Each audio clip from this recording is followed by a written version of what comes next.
Dore bimwe mu bitera ihohoterwa rishingiye ku gitsina mu Rwanda.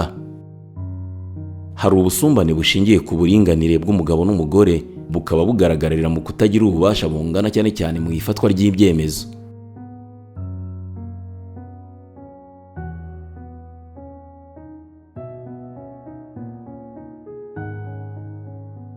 Amahame, imigenzo n'imigirire bishimangira ihohoterwa rishingiye ku gitsina nk'imigani imwe n'imwe iha agaciro gato umugore n'umukobwa.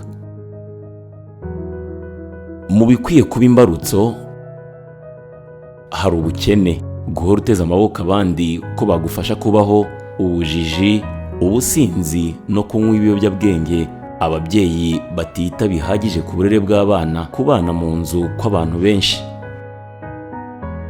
Reka noneho turebere hamwe ingaruka z'ihohoterwa rishingiye ku gitsina mu rwego rw'ubuzima, ubumuga cyangwa urupfu, indwara zandurira mu mibonano mpuzabitsina na sida, gutwita ukiri muto cyangwa se inda zitifujwe, gukuramo inda ndetse n'ubugumba.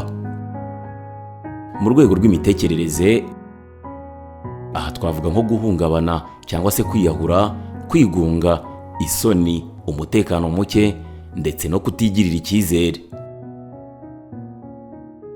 Naho mu rwego rw'umuryango, hari ugusenyuka kw'imiryango cyangwa se ubutane, guhungabanya uburenganzira bw'umwana, guta ishuri no gutuma abana bajya mu muhanda.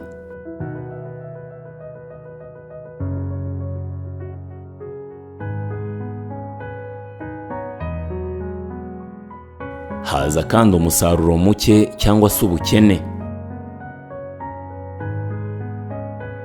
Ikiguzi gihenze cyo gukurikirana ibibazo by'ihohoterwa rishingiye ku gitsina mu kwivuza ndetse n'ubufasha mu by'amategeko.